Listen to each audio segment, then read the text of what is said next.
सत श्री अकाल। मैं आपका डेयरी फार्मर दोस्त हरप्रीत सिंह हाजिर हूं एक नई वीडियो और सही जानकारी के साथ। दोस्तों, लास्ट वीडियो हमने की थी नए डेयरी फार्म को शुरू करने के सही तरीकों के बारे में। उस वीडियो में हमने एक टॉपिक कवर किया था एनिमल परचेजिंग का, यानी कि नए डेयरी फार्म को शुरू करने के लिए पशु खरीदने से पहले फार्मर ने एक डिसीजन बनाना होता है कि वो फार्म गाय से शुरू करेगा या भैंसों से। दोस्तों, आमतौर पर ही यूट्यूब पर गाय भैंस को लेकर विवाद चलते रहते हैं। जो भाई गाय पालते हैं वो कहते हैं भैंस का फार्म बेकार होता है, गाय में ज्यादा कमाई है। जो भाई भैंसों को पालते हैं वो कहते हैं गाय के फार्म में तो बीमारी बहुत ज्यादा आती है, भैंस का फार्म बढ़िया होता है, ज्यादा प्रॉफिटेबल होता है। दोस्तों, अपने डेयरी फार्म में गाय और भैंसें दोनों रखी हुई हैं, दोनों का हिसाब किताब अलग अलग होता है। तो आज की इस वीडियो में मैं अपने फार्म के तजुर्बे के अनुसार आपके साथ इसी विषय पर जानकारी शेयर करूंगा कि भैंस के फार्म में ज़्यादा कमाई है या गाय के फार्म में, कौन सा फार्म अच्छे से मैनेज होता है, कौन से फार्म में कौन कौन सी दिक्कतें आती हैं। अगर किसी भाई ने नया डेयरी फार्म शुरू करना है तो उसको गाय से करना चाहिए या भैंस से करना चाहिए। अगर इस चैनल पर आप पहली बार आए तो सब्सक्राइब जरूर कर लें। अगर आप हमारा 15 दिनों का online dairy farming training course लेना चाहते हैं तो स्क्रीन पर दिए गए हुए नंबर पर मैसेज करके या डिस्क्रिप्शन में दिए गए हुए लिंक पर क्लिक करके आप ट्रेनिंग ज्वाइन करने के आगे के डिटेल्स जान सकते हैं। फिलहाल आज की इस वीडियो को आगे बढ़ाते हैं। दोस्तों, सबसे पहले अगर हम बात करें अपने खुद के डेयरी फार्म की, तो अपने फार्म में गाय ज़्यादा रखी हुई हैं, भैंसों की गिनती हम 20 से कम ही रखते हैं। कुछ साल पहले जब हम खुद अपने डेयरी फार्म का दूध शहर में सेल किया करते थे तब गाय और भैंस की संख्या सेम होती थी। हिसाब किताब करने पर पता चलता था कि गाय के फार्म में अच्छा मुनाफा होता है, वहीं पर भैंस के फार्म में कम मुनाफे के साथ साथ नई नई समस्याओं को हमें फेस करना पड़ता था। दोस्तों, अगर मैं आपको अपने खुद के फार्म के तजुर्बे के अनुसार सलाह दूं तो मेरे अनुसार गाय और भैंस की तुलना में गाय के फार्म में ज़्यादा मुनाफा होता है, भैंस के फार्म में मुनाफा भी कम है और स्केलेबिलिटी भी कम है। यानी कि भैंस का फार्म बहुत लंबा समय लेकर के बड़ा होता है, तब जाकर के उसमें कमाई बढ़ती है। इस बात को जस्टिफाई करने के लिए हम कुछ पॉइंट्स आपके साथ जरूर शेयर करना चाहेंगे।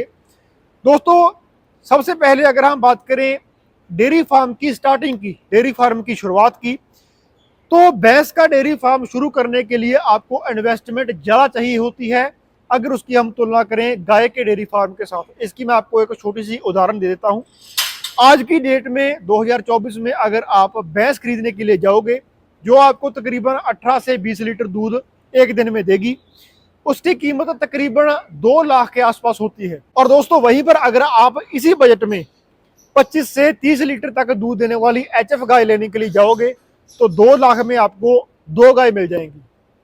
अब दोस्तों, गाय और भैंस का जो दाम है वो तय करने का मैं आपको एक रूल बताता हूं।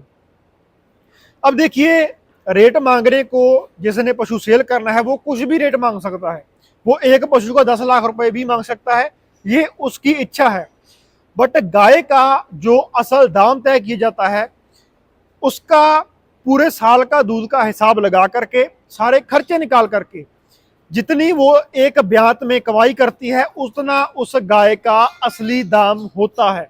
आसान शब्दों में कहें तो अगर आप एक गाय की प्रॉपर तरीके से मैनेजमेंट करते हो तो जिस दाम पर आपने उस पशु को खरीदा है वो पशु उसी ब्यात में आपको वो पूरा पैसा लौटा देता है।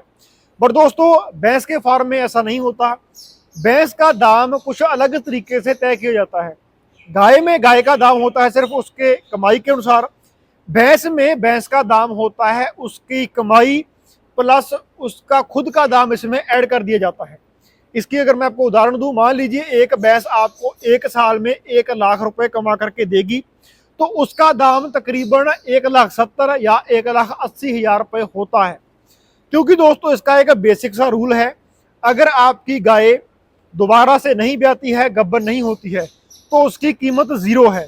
पर अगर आपकी जो भैंस है वो रिपीटर हो जाती है, वो ब्याती नहीं है, गब्बर नहीं होती है, अगर वो बिल्कुल भी दूध नहीं देती है तो भी आपको उसकी तकरीबन 60 से 70,000 रुपए तक की कीमत मिल जाती है। ये दोनों ही जो दाम हैं अपनी अपनी जगह पर ठीक है। पर दोस्तों, अगर आप गाय की मैनेजमेंट अच्छी तरीके से करते हो तो गाय में आपको ज़्यादा प्रॉफिट होता है, क्योंकि भैंस में आपको दूध का दाम भी देना पड़ता है और भैंस का खुद का दाम भी देना पड़ता है। यानी कि बजट आपका ज्यादा लगता है, इन्वेस्टमेंट भैंस का डेयरी फार्म शुरू करने के लिए ज्यादा लगती है। दोस्तों, इन्वेस्टमेंट के फैक्टर को एक तरफ रख करके अगर हम बात करें इसके दूसरे पॉइंट मैनेजमेंट की, तो गाय के फार्म की तुलना में भैंस के फार्म की जो मैनेजमेंट है ये बहुत ज़्यादा मुश्किल होती है। दोस्तों, गाय के फार्म में गाय को खुला रखा जाता है, मॉडर्न टाइप शेड तैयार किया जाता है। सिर्फ दो ही मेन काम होते हैं, फीडिंग का और मिल्किंग का। गाय के फार्म में फीडिंग टीएमआर से की जाती है और मिल्किंग की जाती है मिल्किंग मशीन से। पर दोस्तों, भैंस के फार्म में ऐसा नहीं होता। भैंस की मिल्किंग आप मिल्किंग मशीन से नहीं कर सकते। बहुत ही रेयर केसेस होते हैं जो भैंसें मिल्किंग मशीन से मिल्किंग करवा लेती हैं, अथवा भैंस की मिल्किंग आपको हाथ से ही करनी पड़ती है। इसके अलावा अगर हम बात करें इसकी फीडिंग की, तो फीडिंग दोस्तों आपको हाथों से ही करनी पड़ती है। टीएमआर से भैंस के फार्म में फीडिंग करना काफ़ी मुश्किल होता है, क्योंकि दोस्तों भैंसों को हम बांध करके रखते हैं, उनको खुला नहीं छोड़ा जाता। पशुओं को बांध के रखने के कारण फार्मर का काम और बढ़ जाता है, मैनेजमेंट और मुश्किल हो जाती है। ऐसे में दोस्तों, अगर आपके पशु बंधे हुए हैं तो उनको हाथ से खोल करके ही फीडिंग के एरिया पर लाना पड़ेगा, हाथ से ही उस पशु को पानी की खेल पर ले जाना पड़ेगा। उसके बाद पानी जब वो पी लेता है तो हाथ से ही उसको खोल करके उसको रेस्ट कराने के लिए कच्ची जमीन पर बांधना पड़ता है। तो दोस्तों, इससे फार्म की स्केलेबिलिटी कम होती है, लेबर बढ़ जाती है, खर्चा बढ़ जाता है और मैनेजमेंट मुश्किल हो जाती है। इसके अलावा इसमें एक और फैक्टर क्या है, फीडिंग में समस्या होती है।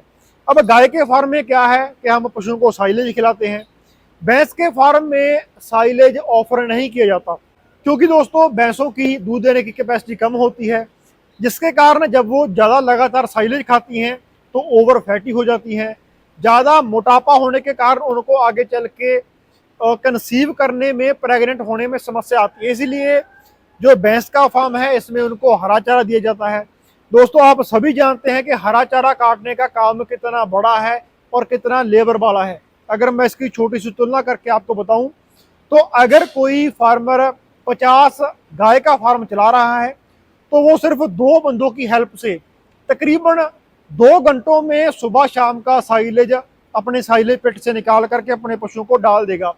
वहीं पर अगर हम बात करें 50 भैंसों वाले डेयरी फार्मर की, तो उसको तकरीबन 8 से 10 बंदे लेबर के चाहिए होंगे, जिनका पूरा का पूरा दिन हरा चारा काटने में, उसके बाद उसको घर पे लाके चाफ करने में, फिर उसमें भूसा मिक्स करने में और फिर उसको हाथ से टोकरियों की मदद से पशुओं की खुरली में डालने में पूरा का पूरा दिन ही चला जाता है। ऐसे में दोस्तों, पशुओं की जो मिल्क प्रोडक्शन की कॉस्ट है, यानी कि दूध तैयार करने का जो खर्चा है, वो लेबर की वजह से बहुत बढ़ जाता है और फार्मर का जो कमाई का मार्जिन है वो कम हो जाता है। तो दोस्तों, ये था इसका दूसरा फैक्टर फार्म की मैनेजमेंट का। इसके बाद अगर हम बात करें तीसरे मेजर फैक्टर की, वो है प्रोडक्टिव लाइफ। दोस्तों, प्रोडक्टिव लाइफ गाय की ज़्यादा होती है, भैंस की कम होती है। प्रोडक्टिव लाइफ के बारे में जो फार्मर्स नहीं जानते उनको मैं बता दूं कि दोस्तों, प्रोडक्टिव लाइफ होती है किसी भी पशु के लंबे समय तक दूध देने की क्षमता, कि वो कितने लंबे समय तक दूध को मेंटेन करके रखता है, कितने समय के बाद वो दूध कम करता है। अब अगर हम बात करें गाय की, तो अगर गाय के फार्म की मैनेजमेंट बढ़िया है, फीडिंग प्रॉपर है, तो गाय तकरीबन आपको 100 से लेकर के 120 दिन तक दूध मेंटेन करके देती है। यानी कि अगर गाय ब्याने के 15 दिन बाद जितनी वो पशु दूध दे रहा है, अगर मान के चलिए गाय 40 लीटर दूध दे रही है, तो वो गाय आपको तकरीबन 100 से लेकर के 120 दिन तक 40 लीटर दूध मेंटेन करके दे सकती है। बट वहीं पर अगर हम बात करें भैंस की, तो भैंस दोस्तों 1.5-2 महीने के बाद ही दूध कम कर देती है और ज़्यादा स्तर से दूध कम करती है। अब इसमें एक और बात क्या आती है कि जब हम गाय को ड्राई करते हैं तो उसको खुद से इंजेक्शन लगा करके या ट्यूब्स भर के दूध से ड्राई करना पड़ता है, यानी कि दूध को छोड़ना पड़ता है। बट वहीं पर अगर हम बात करें भैंस की, तो दोस्तों भैंस अपने आप ही समय से पहले दूध सूख जाती है। मैं दोस्तों आम एवरेज भैंस की बात कर रहा हूँ, जो बहुत हाई ब्रीड की भैंसें होती हैं वो दूध कम नहीं करती, बट दोस्तों वो मिलती भी बहुत रेयर है, वो है भी बहुत कम फार्मर के पास। बट अगर आप एक एवरेज गाय की बात करोगे तो उसको आपको खुद को ड्राई करना पड़ेगा। बट भैंस जो है दोस्तों, ये खुद ब खुद ही दूध सूख जाती है, जिसके कारण फार्मर का खर्चा बढ़ जाता है। यानी कि जब भैंस दूध नहीं दे रही होती तो उसकी फीड का खर्चा फार्मर की जेब से जाता है। चाहे वो 3 महीने हो, चाहे वो 4 महीने हो, फार्मर को खुद की जेब से अपनी भैंस को खिलाना पड़ता है जब तक वो बच्चा नहीं दे देती और दोबारा से दूध देना चालू नहीं करती। बट दोस्तों गाय के फार्म में क्या होता है कि ड्राई पीरियड सिर्फ 60 से 65 दिन का ही होता है। उस वक्त आप उसको आसानी से अपनी जेब से ट्रांजैक्शन और ड्राई फीड खिला सकते हो, इसमें आपका बहुत ज़्यादा खर्चा नहीं लगेगा। इसके बाद दोस्तों अगर हम बात करें फार्म की स्केलेबिलिटी की, तो भैंस के फार्म में स्केलेबिलिटी का बहुत इशू होता है। भैंस का फार्म बड़ा होने में बहुत समस्या होती है। अब मैं आपको इसकी एक छोटी सी उदाहरण देता हूँ। अगर एक बछड़ी जन्म लेती है तो वो अपने जन्म से लेकर के अगर उसकी खल खुराक सही है तो तकरीबन 10 महीने की उम्र तक वो हीट में आ जाती है। तकरीबन 11 या उसके वजन के अनुसार 12 महीने तक उसकी एज हो जाती है और 2 साल की उम्र से पहले ही वो बच्चा दे देती है, यानी कि ब्याह जाती है। बट वहीं पर अगर हम बात करें कटड़ियों की, तो दोस्तों कटड़ी की अगर खल खुराक सही है तो कम से कम वो 2 साल की एज पर जा करके प्रेग्नेंट होने के लिए वो रेडी होती है, एआई के लिए वो रेडी होती है। दोस्तों ये 1 साल का जो फर्क है ये यहीं पर आ जाता है। जो बछड़ी है उसकी 1 साल की ही एआई हो जाती है और जो कटड़ी है उसकी एआई 2 साल में जा करके होती है। तो आप इस चीज़ से अंदाज़ा लगा सकते हो कि गाय का जो डेयरी फार्म है ये बहुत तेज़ी से और जल्दी बढ़ता है। तो दोस्तों ये मेन पॉइंट्स होते हैं गाय और भैंस के मुकाबले में। बट दोस्तों ऐसा नहीं है कि भैंस के फार्म बिल्कुल ही फेल हैं। भैंस के जो फार्म है ये डिपेंड करते हैं उसके फेवर के ऊपर। जैसा कि हरियाणा में अगर आप जाओगे तो वहाँ पर आपको भैंस के ही फार्म ज़्यादा मिलेंगे। उसका कारण है दोस्तों, उसका कारण ये है कि हरियाणा में मुर्रा नस्ल है, वो बहुत ही प्योर ब्रीड है, वो आपको कहीं ना कहीं कमाई करके दे सकती है। दोस्तों भैंस के मैं कुछ आपको पॉजिटिव पॉइंट भी बताना चाहूँगा। भैंस जो है इसमें रिपीटर केस नहीं होते। भैंस जो है इसको मास्टाइटिस बहुत कम आती है। भैंस को एनवायरनमेंट से दिक्कत बहुत कम होती है। जैसा कि अगर हम बात करें अपने भारत देश के एनवायरनमेंट की तो उसमें गर्मी बहुत ज़्यादा होती है, तो भैंस जो है ये ज़्यादा गर्मी में भी सर्वाइव कर जाती है। बट दोस्तों अगर हम इसकी तुलना करें गाय से, तो ऐसा नहीं है कि गाय पूरा साल बीमार रहती है या ये रिपीटर होती रहती है या इसको मास्टाइटिस रहती है। ये समस्याएं गाय के फार्म में तब आती हैं जब किसी फार्मर की मैनेजमेंट सही नहीं है। अगर आप अच्छे तरीके से उनको सप्लीमेंट दे रहे हो, अगर अच्छी तरीके से पशु की डाइट जा रही है, ड्राई मैटर के अनुसार उनकी डाइट को प्लान किया जा रहा है, तो दोस्तों ये दिक्कतें गाय के फार्म में भी बहुत कम होती हैं। तो दोस्तों ये बेसिक पॉइंट थे जिसके कारण हमने अपने भैंस के फार्म को वहीं पर स्टेबल कर दिया और गाय के फार्म को हमने कमर्शियली बेसिस पर यानी कि पैसा कमाने के उद्देश्य से आगे बढ़ाया है। अब इस चीज़ को लेकर काफ़ी सारे भाइयों की अलग अलग राय हो सकती है, अलग अलग तजुर्बा हो सकता है। तो आज की इस वीडियो को हम यहीं पर एंड करते हैं। अगर आपके इस चीज़ से रिलेटेड कुछ डाउट्स हैं या आप अपनी राय रखना चाहते हैं तो कमेंट सेक्शन खुला है, आप अपनी राय रख सकते हैं। दोस्तों फिलहाल दीजिए इजाज़त, मिलते हैं जल्द एक नई वीडियो में। तब तक के लिए सत श्री अकाल, हैव अ नाइस डे।